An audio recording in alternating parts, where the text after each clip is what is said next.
Donc, pour avoir plus d'explications, de détails concernant le mémorandum et la plaidoirie portée par l'Égypte devant la Cour internationale de justice, nous avons actuellement en ligne de l'Interview international Saïd Fathi, un expert dans le domaine sécuritaire juridique.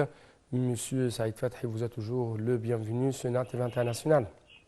Merci beaucoup, Monsieur Hani. Bonne journée. Bonne journée, monsieur, et permettez-moi de vous poser ces questions. Comment vous avez suivi la plaidoirie de l'Égypte concernant la situation dans les territoires palestiniens qui sont toujours un sujet de bombardement des crimes contre l'humanité et passion israélienne?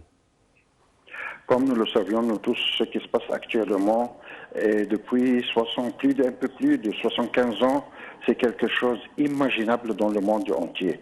Nous n'avons jamais vu quelque chose pareil à ce qui se passe dans le territoire palestinien occupé par les Israéliens depuis des dizaines d'années. Et malgré ça, il faut prendre en considération quelque chose de très important. Avec toutes les différentes organisations mondiales du monde, quel que soit le Conseil de sécurité, les Nations Unies, la Cour internationale de la justice, ils n'arrivent pas à prendre des décisions fermes et correctes contre l'occupation des territoires palestiniens. Bien sûr, à cause des États-Unis, bien sûr, qui sont toujours dans le dos des Israéliens et qui lui permettent et lui facilitent en même temps de faire tout ce qui est contre la loi. Et comme nous avons constaté même il y a 2 jours à l'avance, le Conseil de sécurité n'a pas eu l'occasion de prendre une décision contre les forces israéliennes et les obliger à arrêter le bombardement qui ne cesse jamais dans les territoires palestiniens et contre les pauvres Palestiniens qui souffrent. Comme nous le savions, nous tous, nous sommes dans une situation très dangereuse et très conflictuelle en même temps à cause de ce qui se passe dans le monde. Nous sommes comme nous le voyons, nous constatons nous tous, nous sommes dans nos maisons.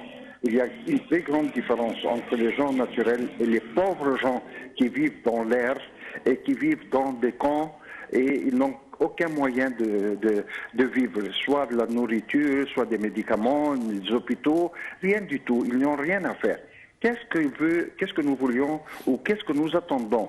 Quand est-ce que les États-Unis auront le droit, bien sûr, de faire ce qu'ils veulent faire contre le monde entier? Il faut qu'ils soient des gens sages parmi eux, qui doivent prendre des décision correcte en face à ce conflit qui ne se terminera jamais. Sans l'intervention des différentes organisations mondiales, sans la sagesse des États-Unis, nous n'arriverons jamais à prendre une décision correcte contre ce pauvre peuple qui souffre depuis des dizaines d'années. Oui, mais de quelle sagesse vous parlez? Il y a toujours un veto israélien, plutôt un veto américain, pour bloquer toute résolution contre les crimes perpétrés jour et nuit par l'occupation israélienne.